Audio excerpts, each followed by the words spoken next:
What's this? Bonus. What? That's a good bonus. These bonus checks aren't sustaining my new lifestyle. Get me more. I'm a big dog. I need to eat. You give me little scraps.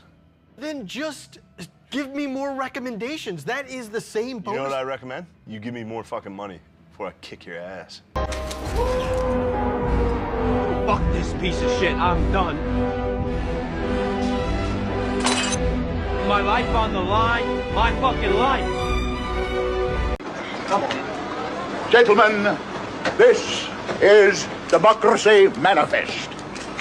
Have a look at the headlock here. See that chap over there? Get your hand off my penis! This is the bloke who got me on the penis before. Get some cups.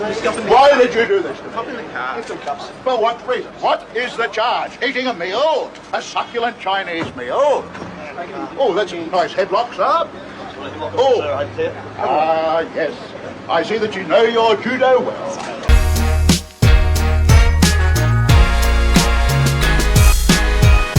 Welcome back into the Door Report, and welcome into episode 311 of the Door Report on a lovely Tuesday evening, April 15th, 2025.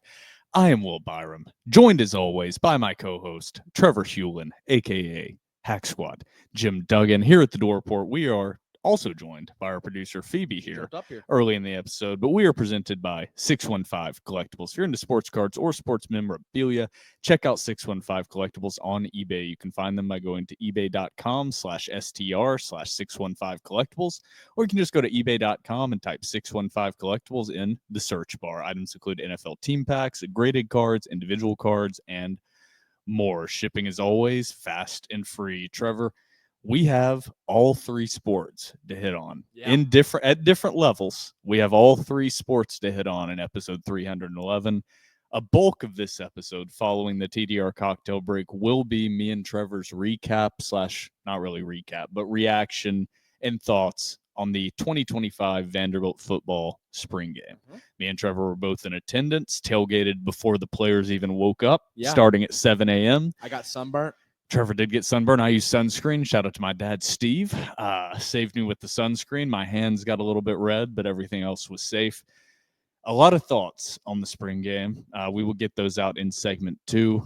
That could be 20 minutes, could be an hour. We will see how much we have to say. Majority of it's going to be just key players that jumped off the page. And we'll point out a lot of guys didn't play. We'll point out those individual guys, and that kind of adjusts how you can really evaluate this, because there were a lot of guys that didn't play, not due to injury, but due to preventing injury or just keeping these guys healthy. It's like, you know what you got already. Why trot them out there? Exactly, especially when the quarterbacks are going full contact, because Diego Pavia did not play. He was out on the field in just his jersey, nothing else, walking around, dapping people up.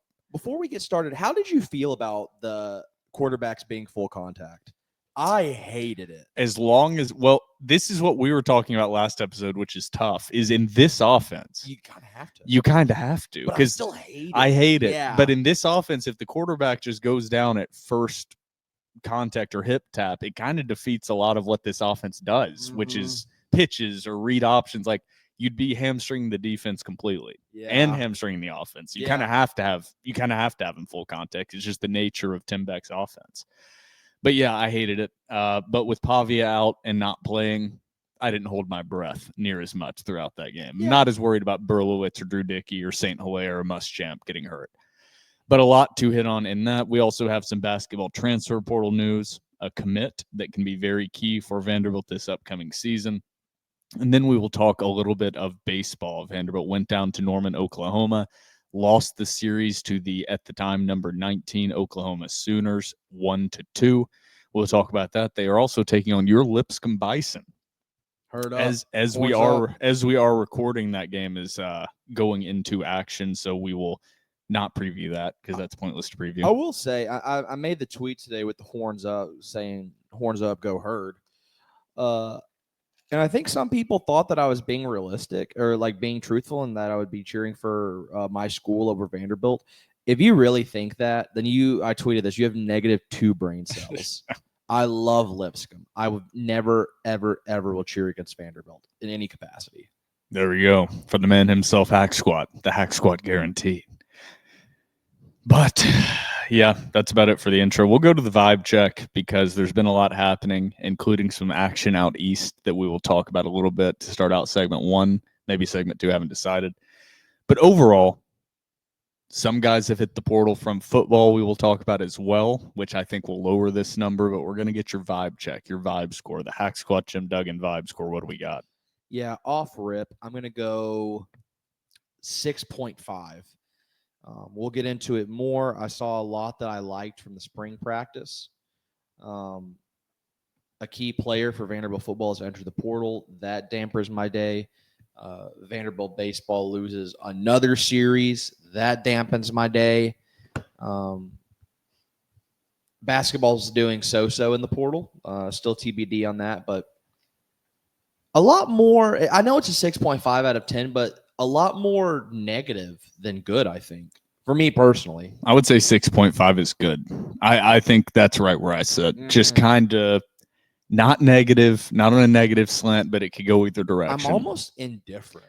Yeah, we're at a 6 point. I think that's the perfect score. We will hit on why that is the perfect score as we continue episode 311. But before we get into all that, we are now a part of the Rivals Publisher Network. Visit thedorreport.com or vanderbilt.rivals.com today and subscribe to a monthly or annual premium subscription and support TDR. You can use code DOORREPORT for a 30-day, no-risk free trial. Again, that code is DOORREPORT, all capital letters, no spaces, for a 30-day, no-risk free trial. Also, don't forget to follow us on Twitter and Instagram at The Door Report. Like us on Facebook. Subscribe to our YouTube channel. Our podcast is available on iTunes, Spotify, YouTube, and Google Podcasts. And while you're at it, give our podcast 5 stars and a review on iTunes. It's now time for segment 1. But smoking is clearly bad. You know what? Stress is bad for your health. So if you smoke a couple cigarettes, then in a way, and it takes that stress away, then in a way, it's healthy. Welcome back into episode 311 of The Door Report. Welcome back, Phoebe, into the studio as she scrambles up the stairs. But to start out episode 311 in segment 1, we are going to go to basketball first. There has been one key portal commitment, not one of the ones that we teased Yesterday, or whenever it was, but a commitment from Mike James, a transfer guard from North Carolina State / before that from Louisville. Missed all of last season due to a knee injury, had a knee scope surgery right before the season began. Didn't play for NC State all last season. Was at Louisville before that. 2023-2024. Averaged 12.6 points per game, 5 rebounds per game, 1.5 assists per game on 39% shooting. I know that doesn't sound great. 39% shooting, but over 33% of his shot attempts are from behind the three-point line. And he's over a 35% three-point shooter. So he's a three-point shooter. He's a shooter. That's what he does. 6'5" guard. Good size, good rebounder. Trevor, we talked about this before. This is not my comparison. This is me and Trevor's together comparison, but he's a better version of MJ Collins. That's not the best 100% across the board, but he's a better version of that piece that Vanderbilt had last season. So a really, really good get for Vanderbilt and Mark Byington. I still think a couple pieces missing from this roster, but a really, really good get. Yeah, I think this is a great depth piece. I think my prediction is he's going to be the number 3 behind Tyler Nickel. So a great depth piece. And I do agree, Vanderbilt still needs some more scoring options in the backcourt. I think, I'm not going to say it, but I'm going to say, hey, if you want the scoop on a couple pieces, I made a prediction on the board that I think Vanderbilt lands a very interesting and talented portal prospect. If you want that scoop, go to thedorreport.com and subscribe free 30 days with code DOORREPORT to get the inside scoop. But, I mean, Mark Byington and this team have drastically changed from this time last year. Really in one aspect, the size difference is insane, especially if they land some of the key pieces that one of them in particular, I'm a confident score of 9 out of 10 they land. Got some interesting visits coming up. Let Byington cook. There is a lot more to shake out That's the gist of this. But what we have seen so far, it's not a 10 out of 10. It's not a 9 out of a 10. It's not even an 8 out of a 10. But what we've seen so far is solid. It's nothing that blows your doors off and makes you go, Vanderbilt's going to make that jump to being a top 5 seed in the tournament. But everything you've seen so far is really solid. They've addressed needs that have exited. They've addressed needs from this team that were just there from last year. I think that's being lost. Vanderbilt was a 10 seed. They had issues on this roster. They had issues that needed to be addressed regardless of who entered the portal. They've done that. Size was number one across the board before the season, during the season, after the season. Everybody said Vanderbilt needs size, didn't have size. They've addressed that. Efficiency at the rim. That is addressed. So they've addressed that. Now they need to address scoring because they lost Jason Edwards. That was unexpected. Honor Huff, a guy from UTC, a guard, a scorer that we had kind of keyed on that would have been a great fit as a replacement for Jason Edwards. He unfortunately chose West Virginia, so will not be in black and gold, will be in blue and gold. Blue and gold. This upcoming season. Vanderbilt bowed out on him, so I'll say that. That was Vanderbilt was like, you know what? You're asking a little too much. We think we're going to bow out. But they need to get more. They need a go-to. I put this on the board. There's a difference between a shooter, a person that can score, and a go-to guy. Jason Edwards, he had flaws. He was the go-to guy last year on offense. When everything broke down, he needed a bucket. It was Jason Edwards. They don't have that yet on the roster. That concerns me a lot. Are they going to be able to get that, or is it going to be scoring by committee? That scares me if that is the case. So Trevor's got some scoops on the board. If you want more information on the transfer portal, check out the board. We're trying to tease that as little as possible and keep as few things behind a paywall, but these things feel like paywall things. And hey, maybe the shooter that you're requesting, I think the guy that I predicted with a 9 out of 10 confidence score, close to a 50% 3-point shooter and shooting 3 threes a game. So that would be big. Maybe check out the board. You want to check out the board behind closed doors. I hate to blue balls people, but like we got to. Yeah. Code door report, all capital letters, 30-day no risk free trial. It's a nature of the beast. But basketball, 3 key commitments so far in this class, more to come. That's the gist of this, more to come, and we will keep everyone updated on Twitter, Instagram, and on this podcast. On to baseball. On the diamond, we've given our takes on where this program is coming off a series sweep. This weekend against better competition on the road in Norman against another top 25 team, Vanderbilt. I would call it a roller coaster of a series, not in the way that's like up, down, but it was just way down and then back up. I don't know. Very weird series. Heartbreak in game 1 is how Alex Kerbigov described it. I will get the final scores pulled up here so I don't misquote anything. Vanderbilt lost game 1, 9-4. Not a very close final score, but was a close game throughout relatively. Game 2, Vanderbilt just got eviscerated. Completely dominated. 14-0. Blown out 7 innings. That's it. And then in game 3, Vanderbilt's already lost the series. Vanderbilt won in 8 innings, 13-2. Complete bounce back, blew the doors off Oklahoma in game 3. So we already said they're playing Lipscomb tonight right now. Big series coming up this weekend at home. Is it at home? Yes. At home against number 5 Georgia. Huge series, really good competition. The series this weekend just showed more of the same problems. Starter issues with starters controlling the zone. Bats just couldn't get going in games 1 and game 2, and then just took off in game 3. Inconsistency from the offense, that's been a major problem. That's what this series showed. This team isn't horrible. I think there have been some things, and maybe you've had a different opinion, but this team isn't bad. This team is just really average in the SEC. That's a really big downfall from where Vanderbilt was 5 to 8 years ago. But they are really average in the SEC. They'll go and sweep Florida in Gainesville. But the moment they're playing another decent quality team, if it's on the road like Oklahoma, they're going to lose that series 1-2. If it's at home, they might win that series 2-1. But they're just an okay team in the SEC. That's not horrible. There are much worse places to be than an okay team in the SEC, but that's not where Vanderbilt was, and that is the frustration from fans. Is there has been a clear fall off in the talent on this Vanderbilt roster. We saw it this weekend in Oklahoma. Trevor, thoughts on that series? Yeah, I mean, it's like you said, it's just more of the same.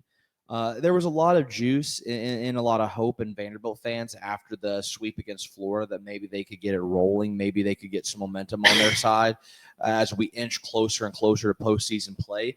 But went to Oklahoma, faced they're top 25, but they're not like a great team. Like Oklahoma's not like this all-star killer team that does everything excellent. Like they're a good team, but if Vanderbilt had won this series 2-1, I wouldn't be shocked. But Vanderbilt went in and honestly, I have a take on Sunday games. If you explode on a Sunday game, whenever it's going to be their worst weekend guy, and for most people, most teams, a bullpen game, that doesn't really scream optimism in my face. So going up against their 1 and 2 guys, just for the most part, getting pretty blanked. And then just no offensive production whatsoever. It just continues. Overall, I think this series is just a continuation of what we've seen all season. And it's a Vanderbilt team that is very undisciplined at the plate, a Vanderbilt team that has a very terrible hitting approach whenever it comes to the plate. And overall, I'm just going to say it, a poorly constructed offensive lineup. It's hard to say, oh, they need to change this approach. They need to change this approach. They need to choke up. They need to move up. They need to move back. They could do all that and still not produce, because I think at the end of the day, this is just not good roster composition. And I'm willing to say that's just not good roster composition. They just don't have the guys. We were talking about this beforehand because we're about halfway through. I think we are halfway through the SEC slate. 5 series down, 5 to go. Yeah, tough ones too. 5 tough series. Vanderbilt hasn't had the toughest slate to start out SEC play, but where Vanderbilt is sitting, I wanted to look at individual guys and talk about individual guys, but the team as a whole is just struggling so much that it's like you can't point at where individual guys are in the conference. So we just settled in the middle, and college baseball stats are not as easy to find in good ways and easily manipulatable ways as other sports, but I found the best I could on baseball-reference.com. Trevor helped me find them. And we're just going to go through the team stats. This is all games overall, so the entire season, not just SEC play, but where Vanderbilt ranks in the SEC in statistical categories. So I'll actually start out on the positive side of things. So let's keep things a little positive. Start with their fielding percentage. We'll go with pitching. Vanderbilt right now sits at number 6 in the conference in ERA. They are one of 6 teams with below a 4.0 ERA as a team. So one of 6 teams. I believe top 4 in WHIP as well. Let me check on that. I can't find that anywhere. Oh, I see it. Yep. They are number 5 in WHIP in the conference. So solid pitching. I don't have the fielding percentage in front of me. That's just pitching. They don't have fielding percentage right here, but I know Vanderbilt's top 5 in fielding percentage. Defense, pitching, solid. It's not lockdown. It's not the Vandy boys way. Yeah, it's not anything that's crazy. It's not the best Vandy's ever had, but it's normal. There's nothing. You'll hear complaints about pitching, control of the zone. Sure, you're going to have those complaints. That's not the problem with this team. The stats don't play that out. The eye test doesn't play that out. Now going to the batting side of things, home runs. Number 1 in the conference in home runs, the Georgia Bulldogs, who Vanderbilt plays this upcoming weekend, 98 home runs on the season. Vanderbilt, dead last in the conference, 16 out of 16, 31 home runs on the season. Georgia has more than 3 times as many home runs so far this season as Vanderbilt.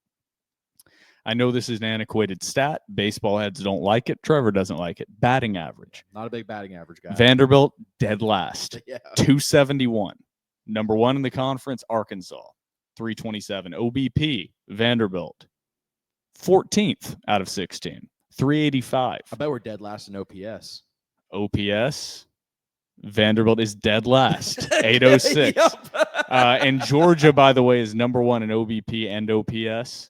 And then slugging, Georgia, number 1, Vanderbilt, dead last. So there are, I can run through all of these, whatever. Don't want to run through all the stats. They're dead last or close to last in every single stat. Not just basic metrics, but advanced analytics. They're dead last in every offensive metric. Outside of stolen bases. Yeah. Vanderbilt's third in the conference in stolen bases, but Jacob Humphrey actually leads the SEC in stolen bases. Really? 16, I believe. okay, good stat poll. But yeah, the point of this is the offense. It's not just you being like, man, this is kind of bad for a Vanderbilt offense. This offense is the worst offense in the SEC. Yeah. Now, Vanderbilt's not the worst team in the SEC because their pitching and defense is really solid. But Vanderbilt has the worst offense in the SEC.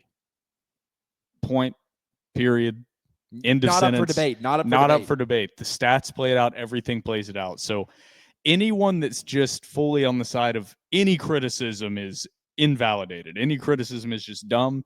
They're dead last. Now in standings, everything, the pitching, nobody's saying it's because of the pitching or defense. The pitching and defense is fine. That's not why they're falling down in standings. They're middle of the pack in the SEC. That's for some reason. For some reason, Vanderbilt's no longer the elite program in the SEC. Yeah. It's hitting. Yeah. It's bad. It's really bad. It's not middle of the pack. It's not okay. It's bad. It's awful. Yeah. I don't know what else to say about it. It's awful. And it's just, I think at the end of the day, I think, and I too was on the fire Mike Baxter train. I think his firing was justified. I thought that firing Mike Baxter would be the end all be all and that Vanderbilt would finally start to improve on the offensive front. I do think he was not good as a hitting coach. With that being said, even without Mike Baxter, this is not a good run producing team. And so, and it's like I said, I want to take some of the heat off Mike Baxter and members of the previous staff, but like, you got to look at it and you just got to say, the roster construction is not good. The roster construction is not comparable to what Vanderbilt baseball historically has been. Like, you want to think about Vanderbilt baseball offensively, like Pedro Alvarez, JJ Bleday, Brian Reynolds. Like, Vanderbilt had dudes that could slug it. And yeah, they played the Vanderbunt every now and again. And Tim Corbin's always been like, small ball's my thing. But Vanderbilt has always had those guys that could crank it out of the park. And they don't have that this year. I think the closest you could say it is probably like Holcomb, but it's like he got a home run this weekend, but he's just not in the lineup routinely. Well, there's interesting stats, and we'll continue to dig into stats and individual guys more as this continues to go on. But runs per game, offensively produced, there are 4 teams in the conference not producing at least 7 runs per game. Those teams are Vanderbilt, Oklahoma, Missouri, South Carolina. Vanderbilt just played one of those teams. Vanderbilt and Oklahoma are the exceptions. You know who the 2 worst teams in the conference by a long shot are? Mizzou and South Carolina. Vanderbilt and Oklahoma's offenses are bottom tier. Those are the 4 bottom offenses in the conference. The difference is Vanderbilt, Oklahoma's pitching and defense way up, way above what Missouri and South Carolina are doing. But when you have bottom and you have top tier, you get average. Yeah. And so that's the gist of it. There are so many problems. And it's weird seeing fans just bury their head in the sand. That's the weirdest part to me, is even if you're not on the Tim Corbin train, which I am not, there are problems. Yeah. I don't know why that's taboo to point out and say something's happening that's bad. That doesn't mean you have to fire the head coach, but like, you can criticize the head coach without running him out of town. Yeah. You can do both. And something's wrong when you're the worst offense in the SEC by home runs and batting average and OBP and slugging. Like, something's wrong. Something is not right with the roster construction, like you said. It can't really be fixed this year, but going into the future, something has to be done differently. Well, and it's just point blank period. It's just recruiting. It's not in. I know I personally harp on Tim Corbin's utilization of the transfer portal, and I will continue to harp on that because I think that is a shortcoming of Tim Corbin, and I think that is a very quick way to shore up this baseball team. But with that being said, I think whenever Tim Corbin goes on the high school recruiting trail, he's not recruiting these power hitters. Like, his gem of recent years is RJ Austin. I don't want to hate on RJ Austin. RJ Austin is a phenomenal baseball player. RJ Austin is not a power hitting guy. Jonathan Vastine is not a power hitting guy. Like, Tim Corbin's ideal recruitment in terms of high school kids is defensively, and guys that can just sort of go pole to pole, which is fine. But In college baseball and in Major League Baseball, singles don't win you games anymore. Singles do not win you games. Doubles, triples, and home runs win you games. He needs to stop looking at these kids and be like, man, he can really get on top of the ball and drive it to left center for a nice single. That doesn't matter. You need dudes that can hit it 400 feet. And there's just to hit on this. This is not a perfect correlation because it's not like South Carolina, Missouri, or some of the youngest teams in the conference. So this isn't across the board. But as far as is Tim Corbin utilizing the transfer portal, bringing in more experienced players, playing grown men compared to boys, as people like to say, Vanderbilt is the second youngest batter age in the conference, which is just batters average age weighted at bats plus games played with their age. Vanderbilt's the second youngest team in the conference behind Auburn.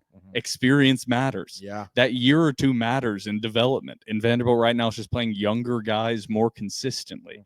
That doesn't mean you can't play younger guys. Brody Johnston has potential to be one of their best power hitters when he's on. Yeah. But in general, older guys are going to hit for better power than younger guys. Body's more mature. They've seen more ABs. Generally. Yep. That's just general rule. Like guys on the offensive and defensive line that are 23 are generally going to be more physically developed than 18, 19-year-olds in the offense. It just is what it is. Yeah.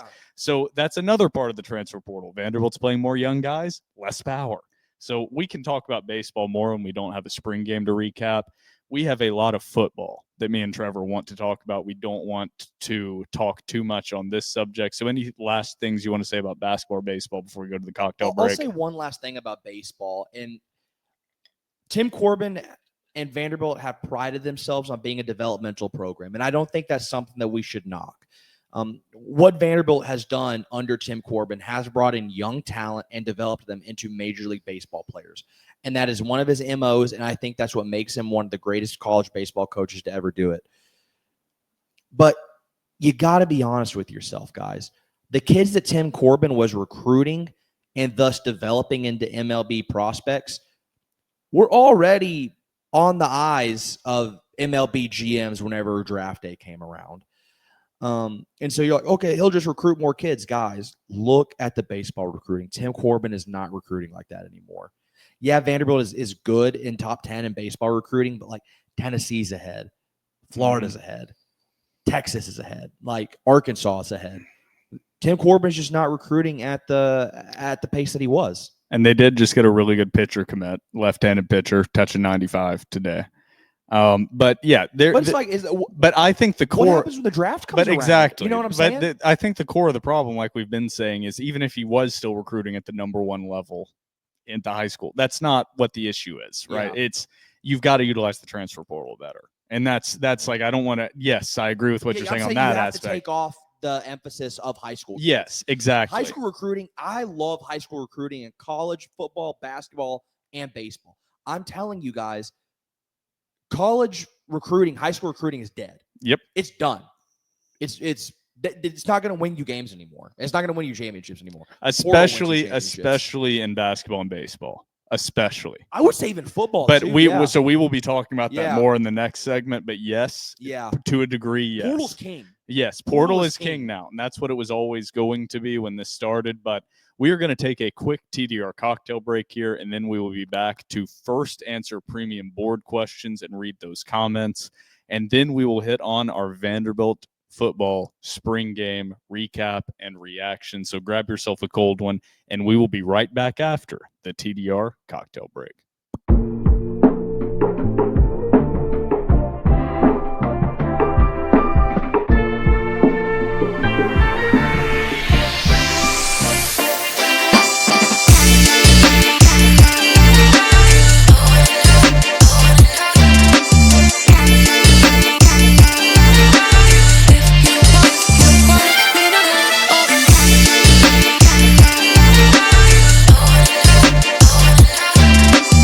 Welcome back from the TDR cocktail break, and welcome back into episode 311.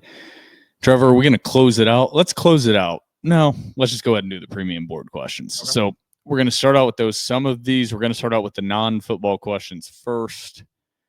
Question one is football. All right. First question, non-football related, says, How big of a deal is RPI in baseball? Vandy is currently 7th in the country in RPI, and you'd have to think with how tough our schedule is, our RPI will be strong all year. Will the selection committee use RPI or not? Trevor? Yeah, RPI is incredibly useful in college baseball. It's the number one stat that they use whenever comparing teams. That's Vanderbilt's saving grace right now is their RPI and their SOS, strength of schedule. That will keep Vanderbilt in the tournament because their strength of schedule and RPI are so good. There we go. Are there any more baseball questions? I'm kind of surprised we had any baseball questions. It's weird because in basketball, they're like, nobody uses RPI, but in baseball, RPI is king. RPI is still king. Okay. Yeah, one more baseball question. Says, winning Oklahoma Game 3 makes me a lot more bullish about prospects down the line. Opposite of what you just said. Totally disagree. Said, we've had an issue the past 3 years of salvaging blowout series with one-run wins in Game 3. Finally having a game where we hit back hard and show some bite and toughness, shout out Humphrey, makes me think we can get 1 out of 3 on the road and take the home series for the remainder of the schedule and set up a regional host, which is a way better position than I thought we'd be in 2 months ago. What are your thoughts on that? Disagree. Trevor's in disagreement. Yeah, we kind of talked about that before. A Sunday, whenever you've already lost the series, a Sunday win means absolute jack shit. I think it means something. Really? We'll see. I as far as resume, it means nothing to me. As far as resume, just pure wins, it means something. But they're going to look at that series and they're going to be like, oh, okay, they got these wins. Make sure this is freezing up a little bit. Is our audio good?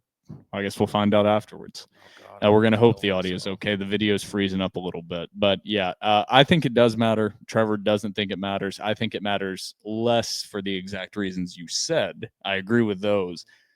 But always I think it does matter. Not losing a series 1-2 is tremendously better than getting swept, in my opinion. Trevor disagrees. That's it for baseball. Into basketball, there are a couple basketball questions, maybe just one. Says, didn't roster limits go up for next year? Is that true? Yes. Okay. Says, how many scholarships do we currently have? It seems to me we have moved on to mostly guard/wings now. If Wright is healthy for next year, I feel like we have down low sorted. Also, did Hemingway enter the portal? I literally can't remember. Hemingway did enter the portal. Hemingway did. I'm not going to say that. I don't know what you're about to say. How many, what do they have, like 13, 14 roster spots now? 14? It was 14? 12 before. I think it's 14. This now. is, yeah, you're asking good questions. We're going to do some research on this. Back to you yeah, we are going to actually respond on the board to that question. Trevor, you got that? I can do All that. right, well, I'm editing this episode. Trevor's going to get back to you on that question because I'm not 100% sure how many scholarships and how many they have remaining. I'm not 100% sure. We'll have to look at that. I think as of right now, they have 3. I think that's right. But yeah, respond to this question on the board from totally Unabridged. off the top. We just got off work. Yeah. We don't read these before. No, we don't. So no. if we don't know, we don't know. Every answer you are getting is our legitimate just knowledge, our autistic knowledge of what's going on, as I've referenced for 3 episodes in a row now. Autism. So everything remaining is football. There is one, and I'll not show the name because it was a deleted reply, but it will lead into football in funny fashion a bit and lead into the transfer portal, which we want to talk about. I won't read the name because they did delete it. Said, a quick moment to laugh at losing a QB during spring ball for the team out east. Ha ha ha. Why would they delete that? I probably because I think the previous admin was more restrictive on commenting on teams not Vanderbilt. No, that's sick. Yeah, that's a good comment. That's shit like that. We like shit like that. Yeah, no, like if you can undelete that and you want to go back and undelete that, sick comment. Yeah, that's a good comment. Yeah, screw them. Yeah, let's laugh at their pain. Well, it's awesome it has happened in Tennessee. We'll get that out there. We are Vanderbilt fans. Awesome it's happening to the guys out east. This is exactly what we have been talking about for months. This is what I and I don't want to say because I don't want to take too much credit, but it's like this is what I've been talking about. Mm-hmm. And I want it so selfishly as a Vanderbilt fan. And Nico has entered the portal. So to recap people that don't know the story, I think everybody's familiar with it. Don't know the story. But Nico Iamaleavea Tennessee's returning starting quarterback from last year, led them to a 12 seed in the college football playoff, was a returning redshirt sophomore. His dad has had some issues with the fan base and different things, was shopping him around for a deal. And then it was kind of reported by Peter Nakos of On3 Sports that he was going to enter the portal and he was going to leave Tennessee. And then he did. And Nico is in the portal, gone shopping around for deals to different teams. So Tennessee has lost their starting quarterback with really no plan right now. We stated, people like, do you think who's going to start for them? Do you think it's going to be McIntyre, or do you think it's going to be Merksinger? And I said, well, their quarterback's obviously not on the roster anymore right now. Their quarterback's going to be somebody in the portal, but the pickings are going to be limited. But right now, I want to keep this on Nico. So we're not talking about Tennessee. We're just talking about the Nico side. So what we have talked about for a lot of episodes, going back to years, is that there is going to be, and I don't know if it's going to be Nico, but there's going to be somebody that's going to enter the portal trying to get a better deal or get a better situation, and it's going to go disastrously horrible. And it's going to be a horror story that is then shown and laid out in front of players in the future. And that's how you're ultimately going to fix this. I think you're watching it in real time. I think so too. It's not going to be some regulatory body that's going to put down a rule that's going to fix it. It's going to be shit's just not going to work out for some of these high profile guys. And there's going to be horror stories, and guys are going to think twice about it. Like Antoine Walker is the example I used in the ESPN 30 for 30 broke. One of the first big money guys to lose all his money and go bankrupt. Players started taking notice of that and going, hey, I don't want that to be me. I think Nico might be the first big time example of that you are going to see. Now, Nico, it might not happen for him because he is a very unique talent, former 5-star #1 quarterback in the country, 6'5", arm like a cannon. So there's always a chance a team is going to worst case swoop in at the last minute, like a USC or something, pay him exactly the same money he had at Tennessee, and basically shit's just the exact same at a different high-level program. That could always happen. Yeah. But it's looking like there's a possibility it's a complete disaster. Yeah. For him. Tulane has backed out. UNC has backed out. I'm not seeing really any other big programs going after him at the price he is asking for, which is around $4 million. Yeah. Reportedly right now. And he's making around 2 or so at Tennessee. So crazy story, but a good example of the chaos of the transfer portal that we have continued to talk about. But Tennessee is obviously going to have to get somebody in the portal also. Yeah, the portal giveth and the portal taketh. I think this is bad news for both Tennessee and Nico. I think Tennessee this season is hamstrung at the quarterback position. I agree. They're going to have to get somebody out of the portal, and portal pickings are limited. It's already being reported that Gio Lopez out of South Alabama is probably going to go to UNC with Bill Belichick. Tennessee is probably tampering with some kids right now. It's not shocking whatsoever. But it's like, and this is Haynes King from Georgia Tech. I keep seeing thrown out. This is a good point that you brought up off pod, and I agree. Is they are going to have to overpay some quarterback who is average to above average because their backups just don't have it right. They're not ready. I'm not super high on I wasn't super high on GMAC as a high school recruit. It would be a bloodbath. Like, it would be borderline criminal to trot him out there. He's not ready physically. He's not ready. Merklinger in the spring game threw 2 picks. He didn't look great either. I think both camps are in a very bad situation, and to be quite frank, I am loving it. Saturday, whenever the news finally broke that, like, hey, he actually is in the portal, straight vibes. But yeah, I think this is interesting, and I think it's like you said, you predicted this, and I think this is all the portal madness and NIL madness finally coming to a head. Yep. And the NCAA, I don't want to put too much blame on either party necessarily, but I think most of the blame still goes to the NCAA. You knew what these players wanted for years. You could have put up guardrails. You could have put up safety nets, and you didn't. And so this is our bed, and we have to lay in it now, for better or for worse. Well, this situation wouldn't happen with one simple fix that we talked about last episode, which is you get one transfer. Yeah. Which is you better make it count. So you're not going to have this happen. Is you better make it count when you do it. Maybe this situation does happen in that scenario. I don't know.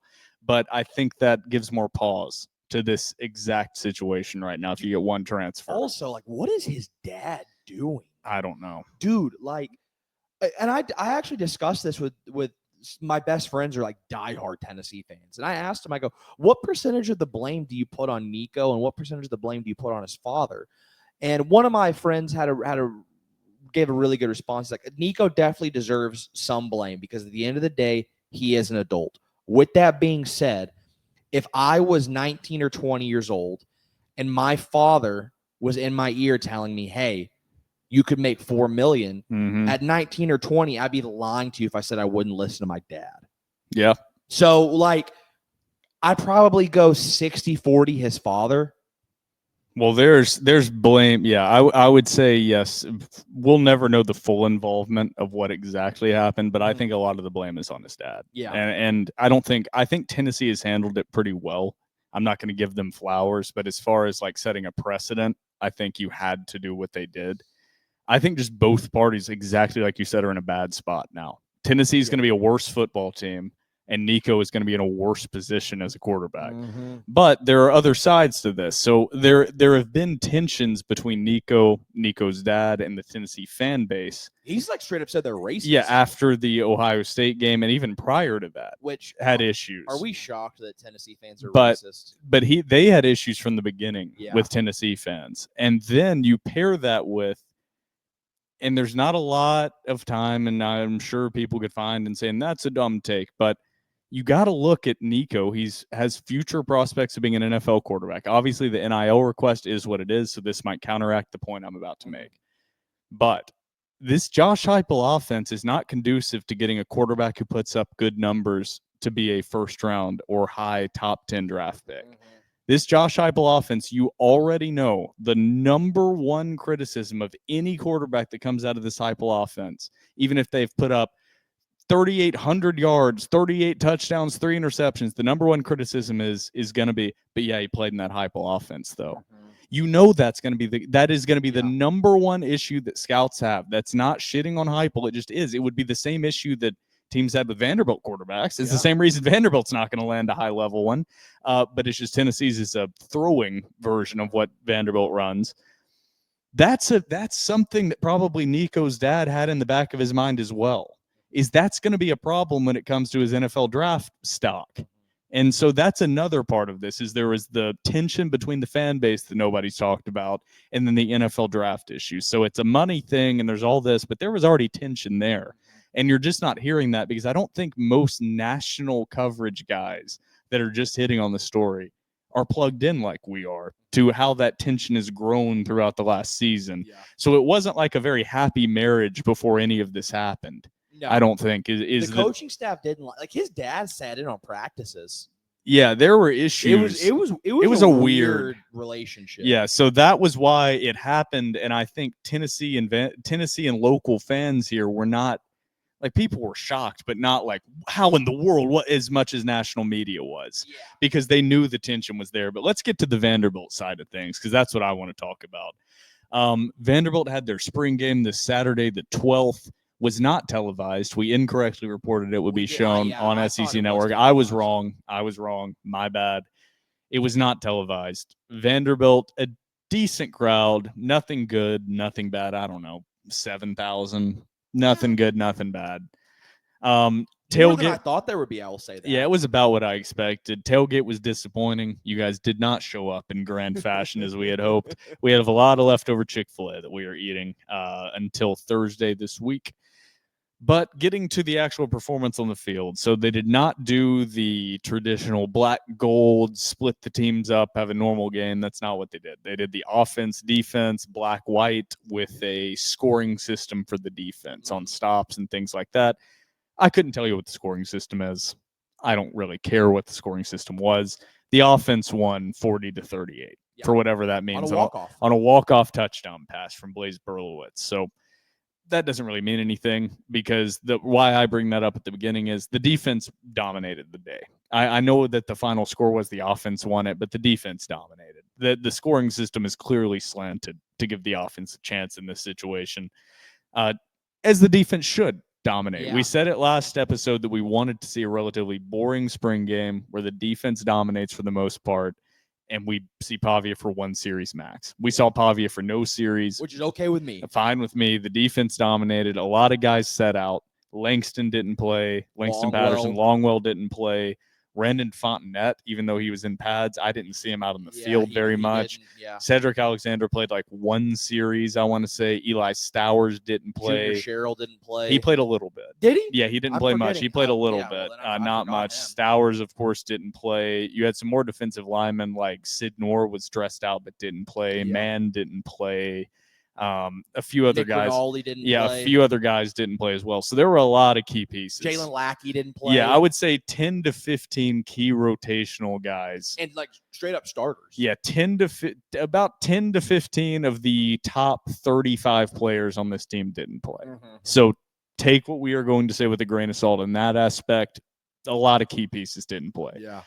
So the offense didn't have Pavia and Stowers. Number one, that's going to make them struggle no matter what. It's going to be hard to evaluate the offense. So let's go to questions first, and then we can go to our thoughts on the game. Beautiful. Number one question. So who can we expect to hit the portal from football? Looking at the roster, the obvious positions with a logjam appear to be QB, Dickey/Muschamp, and offensive line, which has a lot of veterans who haven't carved out a role. Siegel, Pitchford, Weschler, Starks. Anywhere else we can expect to see some departures? Number one, since he posted this, we've had a departure. Trevor's guy, defensive lineman, Demarion Thomas. Looked good during the spring game. I'm not going to lie to you. Trevor, what's the news on Demarion Thomas? I had the unfortunate responsibility last night. Trevor was having a grand time. I could hear him playing MLB The Show with a buddy of his, just having a grand time. And the news had broke 15, 20 minutes prior. And I walked in, I could tell he hadn't heard the news. I said, Trevor, did you hear Demarion Thomas? He said, what, hurt? I said, portal, brother. He's in the portal, and Trevor's head just dropped. Just a deep sigh as I felt the life drain from his body. Trevor, Demarion Thomas to the portal. How are you feeling? Yeah, not great. I think as everybody knows, I've said it multiple episodes for the past year. I think Demarion Thomas is a very, very good talent. I think he is a game changer and a game wrecker on the inside of that defensive line. And yeah, he's portaling.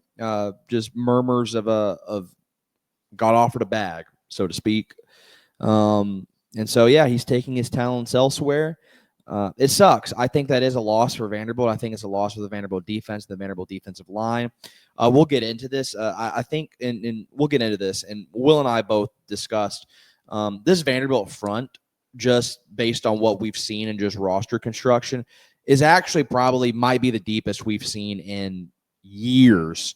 So but that's a big hit to it. Yes, but one take would be, okay, well, yeah, that is a big loss, but like that's a position group that could maybe afford a loss. I am of the opinion that you can never, ever, ever, ever have too much depth on the defensive line. So regardless, he probably was going to be a too deep guy. Still, I think that's a huge loss. Big man eater in the middle. I thought somebody that was a big disruptor. Sucks. That's a tough loss for Vanderbilt. That is a good example. Nico's the extreme example of the transfer portal loss. That's why I wanted it to be a lead into this a bit, because I did read ahead to the questions. Demarion Thomas is a good example of the small modern transfer portal loss that just wouldn't have happened 5 years ago. Yep. He had a role. It's not as key of a role as maybe he would have liked. He's in a deep room, and he's going to develop into that star at the defensive line position.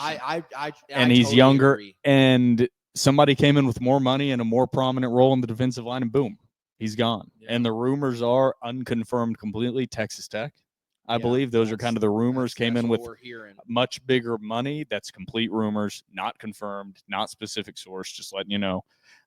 So that's a good example of like the guy you just wouldn't have lost before, and it sucks. He would have been a game wrecker inside. You always want depth at the line. That sucks. And also, I'll say this. I was very high on him because I think as he develops, I think, like you said, I think he has the potential to be a star. Yep, exactly. Like, I truly believed he game had wrecker. all SEC type potential. Yep. He has the level of being like a better Adam Butler, and that's saying a lot. I agree. And that's saying a I lot. agree. I That's a don't say really that good comp, lightly. actually. I do That's a not really say good that comp. lightly. Going on to another question. This is really broad, so this is good. From Unabridged said, what position group was the most impressive relative to expectations? Which group underperformed? Most impressive for me was defensive line. Which group underperformed? See, that is tough because, like you said, there were so many guys out. I'll go wide receiver for me. So, relative to expectations, I would say that's tough. I do like your defensive line. I'm going to go safety. And just specifically because of one guy. I totally agree. CJ Hurd he showed, obviously, it's just one spring practice. He was everything I expected him to be and more. And Dante Carter looked good. Marlon Sewell looked good. And you didn't even see Fontenette. No. The safety room looked great. They're deep. And I had high expectations. CJ Hurd, I don't mean this lightly. CJ Taylor was maybe the best player on the defense last year, maybe the best player on the whole team outside of Pavi and Stowers. Yeah. CJ Hurd has a chance to be better than CJ Taylor. And that he safety room is not going to take a step back. Yeah, CJ Hurd is the truth. If he can stay healthy and not get targeting penalties, he is downhill, sideline to sideline, not afraid of contact at all. He's the real deal. In terms of a run stopper as well, oh my God. You want to talk about like an old school dude that's like, I'm here to hit. CJ. Fans are going to. The tandem of CJ Hurd and Marlon Sewell was a sight to see. And then you throw in Dante Carter in that mix. They're dangerous. Who almost had a couple of picks. Yeah, they have a very talented safety room. That's not even getting to Carson Lawrence and Randall, like you said. There are going to be Vanderbilt fans. You are going to love CJ Hurd. If you were not able to attend the spring game, which I know a lot of people were not, you're going to love CJ Hurd. Getting to the group that underperformed, I have one that sticks out immediately. That's running back. I know fully some of that can be attributed to saying defensive line played well, offensive line played poorly. You only saw Seti for a brief period, maybe one or two series. Yeah, he fumbled. Like 2 or 3 carries. And you know what you have in Seti, so it's whatever. But he fumbled on one of those, didn't have any good runs. MK Young, first carry of the day, first carry of his career, fumbled. Didn't really have any good-looking runs. Had a couple times where he got outside and tried to cut back against the grain. And you just can't do that in the SEC. He had a couple of inside runs. Yeah, he had. It wasn't all awful. I'm not saying everything was terrible, but like I expected the running back group for him to pop. Like I expected MK Young and Seti to pop in this, and it just didn't happen. And I know you were missing Newberry, so it's also like it's hard to say underperformed because it's like the whole offense looked like they struggled a lot. So except the tight end room maybe, but but everyone struggled, and everybody's going to struggle when you're missing your 2 best players on offense. You're just going to struggle. And like you said, spring practice, internal practices are so tailored to the defense because you go up against those guys every single day. We talked about it in the group, so we didn't talk about it on the podcast. But we talked about it in the group, and I said, I get the group and the podcast. Yeah, I get them mixed up. We gotta mix in the people actually listening, but we have our TTR group message. We were saying you want, of course, the defense to come out and dominate because especially against an offense like Tim Beck's and Vanderbilt's because this whole offense is on the fact you don't play an offense like this week in, week out, and it gets you off kilter. They kind of get you going one way, and the plays actually going the other way. Well, this Vanderbilt defense does practice against this offense every day. So the defense isn't going to get as off kilter as they are, and especially without Pavi and Stowers. So moving on to a couple more questions we've got from Donardo for Eva says, do you guys think we need a portal running back? I do not. I don't either. I think they need a portal wide receiver. Yeah, I think that's one of the few positions that I would be really surprised if because I think everyone expects Newberry to be back. Cedric Alexander's your bell cow down in, down out. MK Young is your other back that could work into more and more into the rotation. I think you have depth. Hot take. I think MK Young's your starting running back. I think Seti will be the guy. I was personally, and it's one spring practice. Mm-hmm. It's one, okay? Mm-hmm. I was not impressed with MK Young. But it's one spring practice. So I was not impressed with him. But I would rather them target wide receiver. Yeah. They need another running back, quarterback, tight end are pretty damn set on this roster right now, I think is the case. Yeah, I don't see a running back in the portal. Maybe. I just don't see it. Says, okay. 2 questions from VandyJ23 says, did the spring game get either of you excited about a player who maybe you didn't have on your radar before, parentheses, even if it's not a player who you think impacts the team this year? Yes, Yes. absolutely. Bryson Coleman. Coleman, on offense. okay. I'll go Bryson Coleman on offense. You don't get to go 2 first. I get 1. Okay, yeah, go. The one that I was thinking you were going to say, Tate Hamby, was dude. Okay, I don't think he's going to make any impact this year, but Tate Hamby was everywhere. Yeah, Talk about another safety. Dude, Another safety, Tate Hamby. So that's why I like you added in the parentheses, even if it's not a player you think impacts the team this year. Because I don't think Hamby will impact the team this year at all, but he flew around in that second half of the scrimmage. Anyone that was there saw Tate Hamby make plays. He was everywhere. And you get to do your second now. So I'll go to defense. There's one guy that I really want to say, but he's a returning guy, but I won't. I'll go on the defensive line. I thought Aaron Bryant, Texas transfer, looked very impressive. Who's your defensive guy or your second guy? So I know this is probably the guy you wanted to say. He is returning, Bryce Cowan. Oh, dude, he's who I wanted to say. Yeah. He was the MVP. Yeah, Bryce Cowan was incredible. He was the MVP. I don't know how he looked bigger. He looked faster. I don't know how you're going to work him into a crowded linebacker room rotation with Langston Patterson, Longwell, Rinaldi, but Cowan has to see the field. Yes. He was everywhere. So he's another one. It's relative to that were not on my radar. So that's why I was saying Hamby and Cowan. Pretty much everybody else I saw perform well was on my radar. Yeah. Yeah, like Coleman was on my radar. Do we want to discuss Martell Hyde at wide receiver?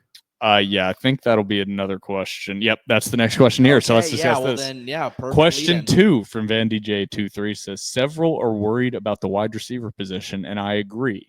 But I do think Martell Hyde can be a very good wide receiver. He's twitchy, and him having a corner-first mindset is so underrated for him. With us being comfortable at the cornerback position, how do y'all feel about him seeing 2 to 3 handfuls of offensive snaps per game? Maybe he plays more snaps than that, but was curious to what y'all thought. He looked good. He looked very impressive at wide. It's not like he was like a Micah Belt where they're like, all right, we're going to try this.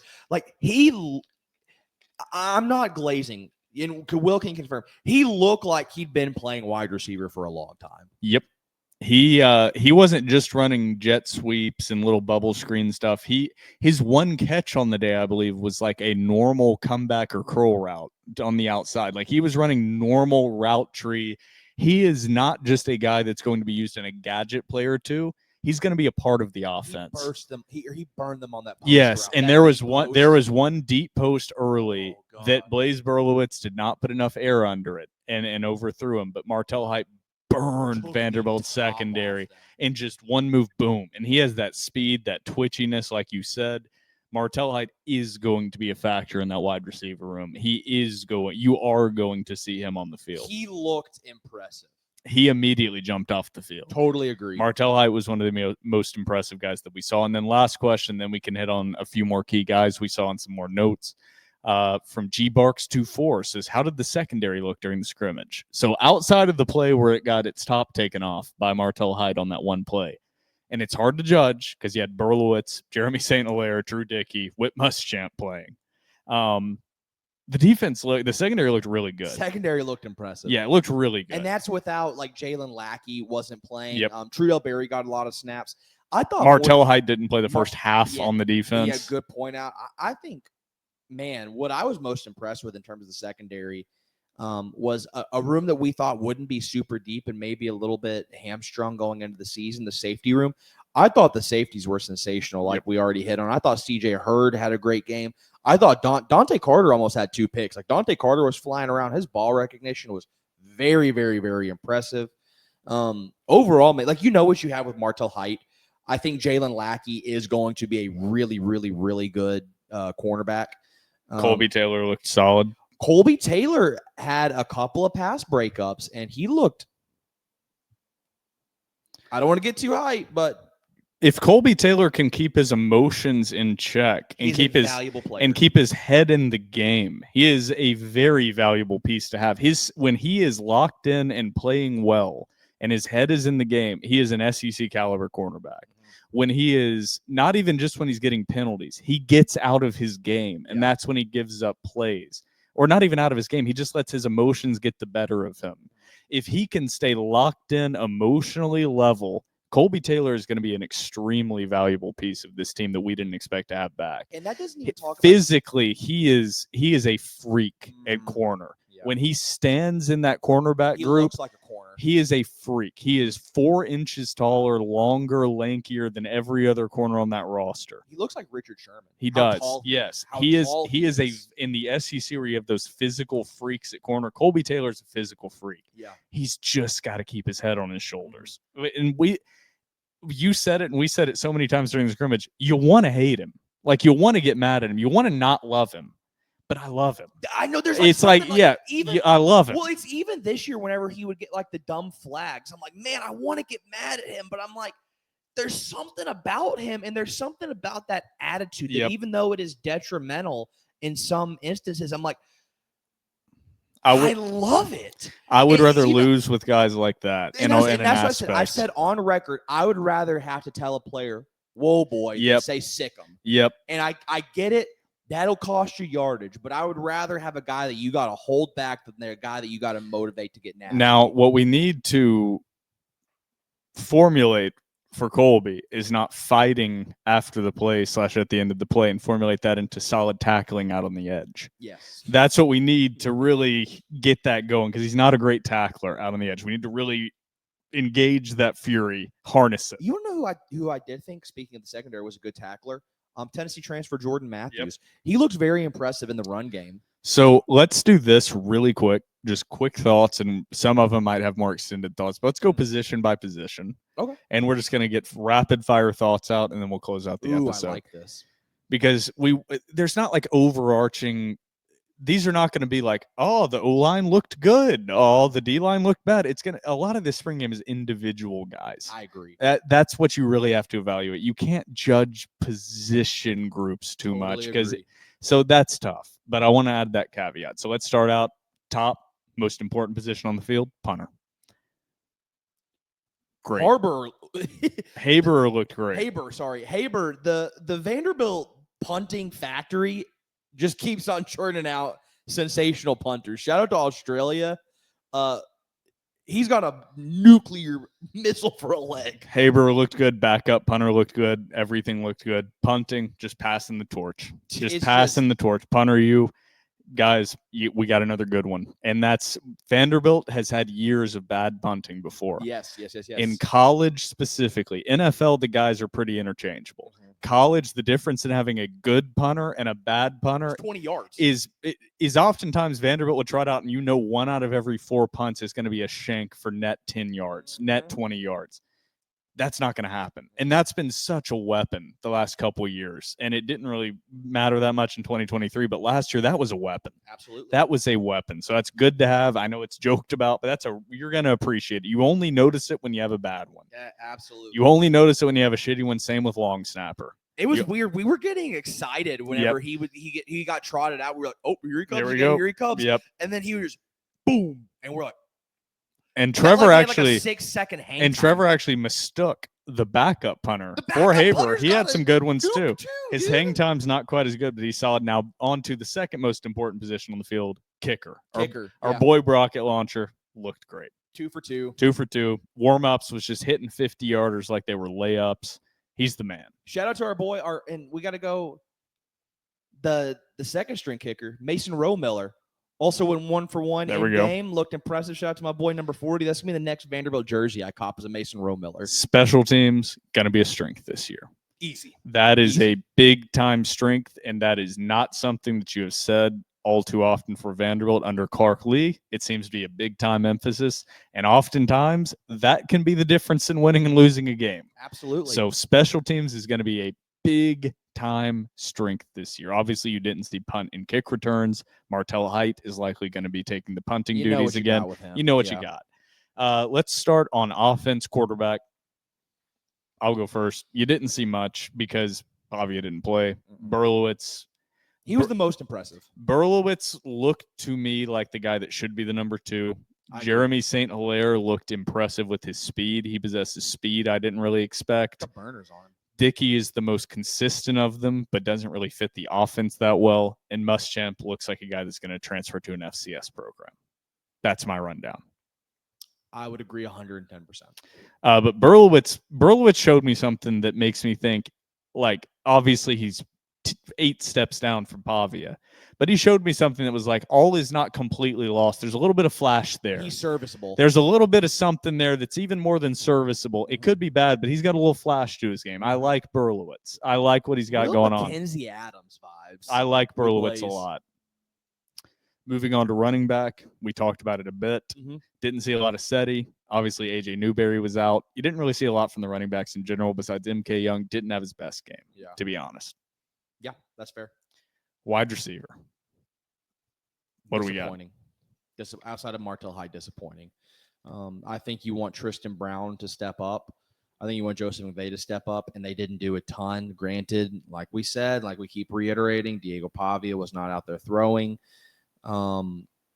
Somebody's got to step up, and I don't know who it's going to be. Yeah, you saw a couple catches from Chance Fitzgerald. It's not a lot of production overall. How much, and a lot of that's because of Pavia, but concerning to say the least. And Chance Fitzgerald didn't look too great on one of his catches, kind of bobbled it a little bit. He's not to take the top off the defense, but you were missing a couple guys. Yeah. You were missing Trey Richardson, the transfer. That's a speed guy, and then you were missing Hudson, which is a big time kind of connection that Pavia has, former New Mexico State guy. Also, Richie Hoskins didn't play. Yeah, Richie Hoskins did not play. So you were missing some guys, and obviously you're missing the number one target, and Eli Stowers, the number one tight end in the country. So that's kind of key.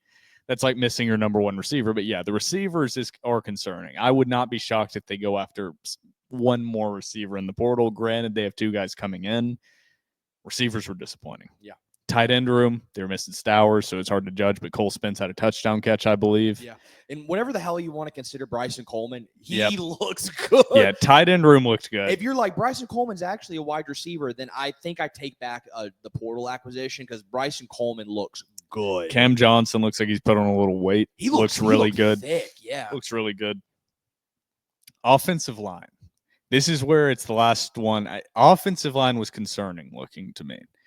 A lot to be done, a lot of new pieces. It wasn't awful, and obviously in this offense, having Pavia back there makes a world of difference for an offensive line. It just does.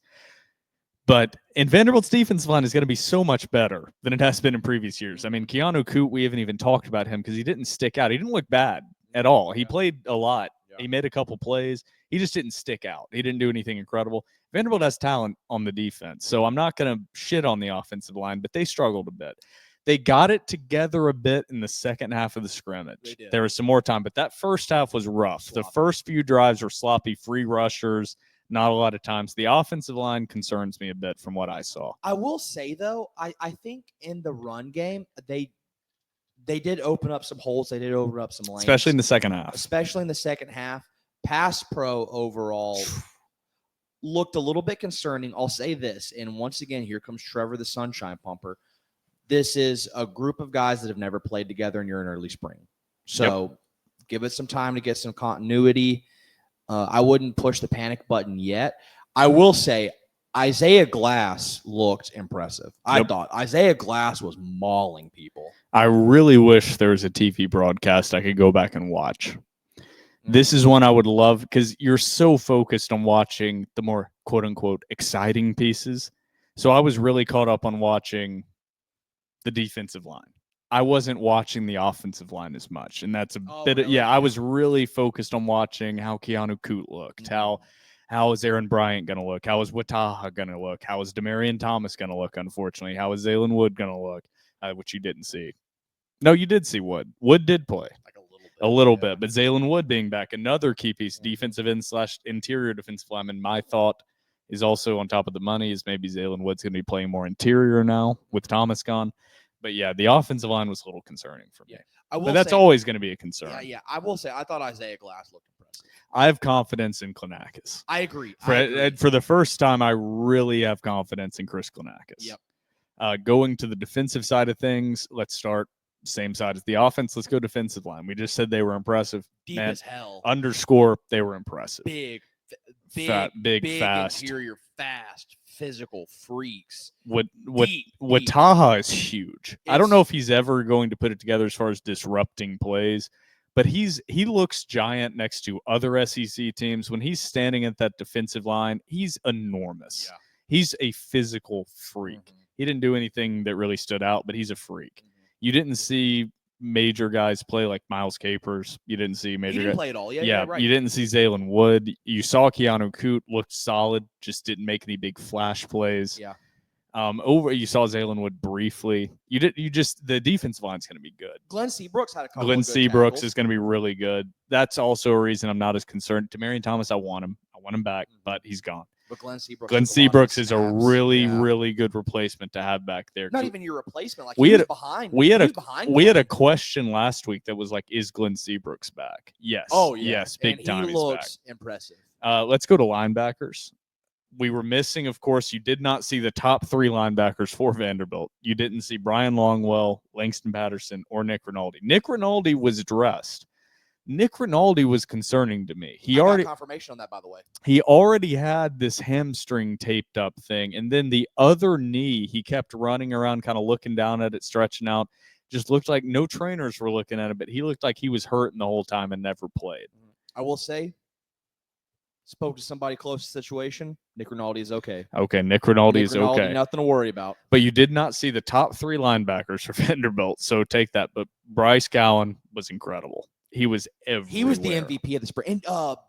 And I want to call him Jamie Curtis. It is Jamie Curtis. Yeah, that's right. Because I kept calling him Jamie Wimborne. Yeah, But even though his last name's Curtis, I kept calling him Jamie Wimborne. looked really good. Dude, that's another guy that we didn't talk about that I was like impressed. Like Jamie Curtis at linebacker, super impressive. Jamie or Jameson, one of the two. Jamison Curtis. I kept wanting to call him Jamie Winborn because he was like thick, like old school thick linebacker, wore number 40. And I'm like, I don't know. I want to call him Marcus Buggs. I want to call him Jamie Winborn, but he was really good. The MVP of the entire spring game for me, though, is Bryce Cowan. Bryce Cowan looked like a freak. Bryce Cowan was everywhere. He's going to be in the rotation. That linebacker room is so. Didn't see any Prince Collie. Nope. That linebacker room is deep Yep. as hell. And now we go to safety room. Already talked about CJ Hurd. Looked incredible. His was hair's flying so around. cool. It's great. His hair's so awesome. Marlon Sewell looked really solid. Headhunter. Exactly what you know. What you know, Marlon Sewell is what he is. Dante Carter looked good. He's a gamer. He's a guy that looks good on game day. Yeah, he's the guy that's like, I don't know how he is in practice, but like whenever the lights come on, like Dante Carter's like, I'm gonna do my thing. Yeah, you did not see Randon Fontenette. Tate Hamby was everywhere in the second half. Dude, what is it with the resurgence of white secondary players? Yeah, white secondary players are back. And dude. Thanks, Trump. Cooper DeJean, Reed Blankenship, They're everywhere. Tate Hamby. We're going back in time. The pendulum is swinging. It's going to corners. We talked about that quite a bit already, but Martell Height, you saw him split 50-50. More of the takes from Martell Height are going to be about him on the offensive side. Jalen Lackey didn't play, going to be a starting corner. Colby Taylor looked solid from what you saw out of him. Trudell Berry looked solid. Jordan Matthews looked solid. The secondary overall looked solid. It's going to be hard to tell because obviously Vanderbilt's passing attack is not that good. Their wide receivers are not that good. They're not a pass downfield team. They didn't have their starting quarterback or Eli Stowers, so it's hard to judge too much. But from what you saw, they looked pretty good. I mean, Vanderbilt's offense couldn't move the ball. That was the gist of it for the first half. Yeah. The defense, before they started really messing with the rotations in a crazy way, and it was never 1v1s. That never happened. But as far as the most ones you saw on the defense at once, which was early in the first half, defense dominated. Outside of the one time Martell Height got free out of the secondary and Blaze Berlowitz sailed the pass, not enough air on it. Outside of that, the defense kept everything in front of them, and they were fast. Yeah. The defense was fast, quick. and I don't think it was an issue of the offense being slow. I think the defense was fast. I agree. And so my overall review is I had expectations that this could be the best defense we have seen in 20 years at Vanderbilt. Nothing about this spring game made me change those expectations one iota. Dude, And I cannot reiterate it enough how many starters on the defense and offense sat out. Yep.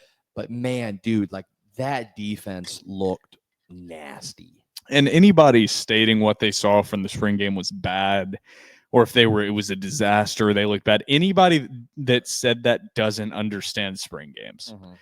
The offense was going to do nothing outside of their base 15 to 20 plays. Mm-hmm. The defense has been practicing against that same offense all spring. The offense, no, you said the offense maybe only ran 10 plays. They ran the most basic, simple plays, and that's what they should do. But This is Absolutely. exactly what you wanted to see out of a spring game. The offense made some plays. The defense is going to have some things to work on, but the defense dominated. The defense should be ahead of the offense. Absolutely. This is what you want to see. Mm-hmm. Everything about the spring game is, if you go back and listen to episode 310, what we described we wanted to see is what we saw. Mm-hmm. Outside of seeing an unexpected offensive playmaker. Yeah. You didn't see that. But outside of that, how the game played out as a whole, we saw what we wanted to see. I'll ask you this before we close. Did what we see in the spring game make you even more excited for this upcoming season? It kept me still exactly where I was. Okay.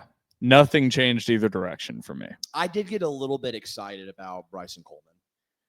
Yeah, I am still very concerned about the playmaking capability on offense. Mm-hmm. But it's the same concern I had last year.